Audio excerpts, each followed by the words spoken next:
Ces dernières heures, une scène surréaliste s'est déroulée à New York. Donald Trump, en pleine pré-campagne électorale pour l'année 2024, multiplie les gestes envers le continent africain. Mais ce n'est pas l'Afrique dans son ensemble qui l'intéresse.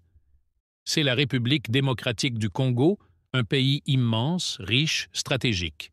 Pourquoi un tel intérêt? Deux mots, richesse stratégique. Donald Trump, lors d'un forum économique, a publiquement salué, je cite, « le courage politique d'un pays comme le Congo, dirigé par des leaders capables de remettre en question l'influence chinoise ».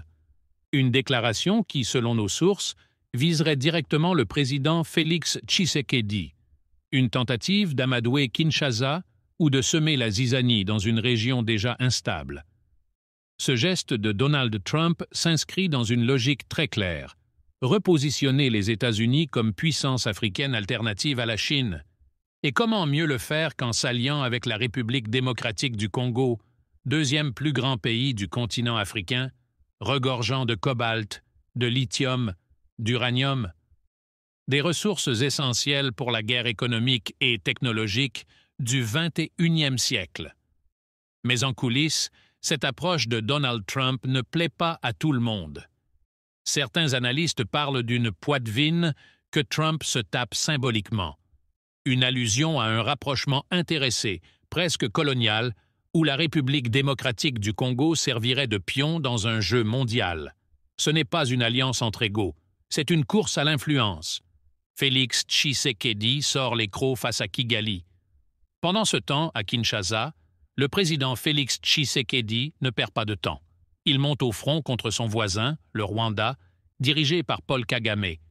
La tension monte d'un cran depuis les récents accrochages à la frontière et la présence toujours active du mouvement rebelle MM23 dans l'est du Congo. Félix Tshisekedi joue une carte risquée, mais nécessaire, celle de la fermeté.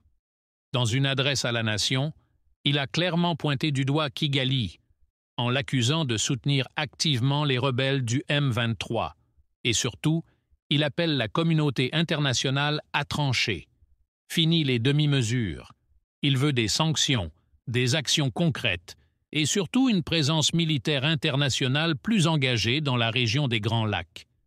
Il faut dire que la population congolaise, excédée par des décennies de guerre, de pillage et de massacres, soutient massivement cette ligne dure. Félix Tshisekedi joue donc une double carte. Sur le plan intérieur, il renforce son image de chef d'État protecteur. Sur le plan international, il tente de contraindre les grandes puissances à sortir de leur silence et à choisir leur camp. Mais ce coup de poker diplomatique pourrait aussi se retourner contre lui, car Paul Kagame, stratège redoutable, dispose de solides appuis à Washington, à Londres et même à Tel Aviv. L'équilibre est instable, un faux pas, une provocation, et le conflit pourrait franchir un seuil irréversible. Vladimir Poutine tend la main à l'Ukraine. Une vraie fausse négociation? Et pendant que l'Afrique se bat pour sa souveraineté, un autre séisme géopolitique secoue l'Europe de l'Est. Vladimir Poutine vient de surprendre le monde entier en déclarant être ouvert à des négociations directes avec l'Ukraine.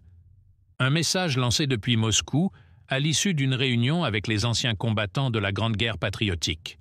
Mais attention, derrière les apparences, cette main tendue cache une mécanique beaucoup plus complexe. Car les conditions posées par le Kremlin sont claires. Reconnaissance des territoires annexés par la Russie, neutralité officielle de l'Ukraine et levée de toutes les sanctions occidentales. Autrement dit, pour le président Volodymyr Zelensky, c'est une reddition en rase campagne. Le président ukrainien a d'ailleurs rejeté cette offre dans la foulée. Pour lui, c'est une opération de communication de Moscou, destinée à faire croire que la Russie veut la paix alors que l'Ukraine la refuserait. Mais dans les capitales européennes, certains commencent à se poser la question, faut-il, oui ou non, saisir cette opportunité, même bancale, pour éviter une guerre sans fin? Car l'hiver prochain pourrait être décisif. Si l'aide militaire américaine diminue après les élections, si les Européens se fatiguent, si l'OTAN ralentit, alors la pression pour négocier augmentera. Vladimir Poutine le sait. Il joue sur le temps, sur l'usure, sur la lassitude de l'Occident.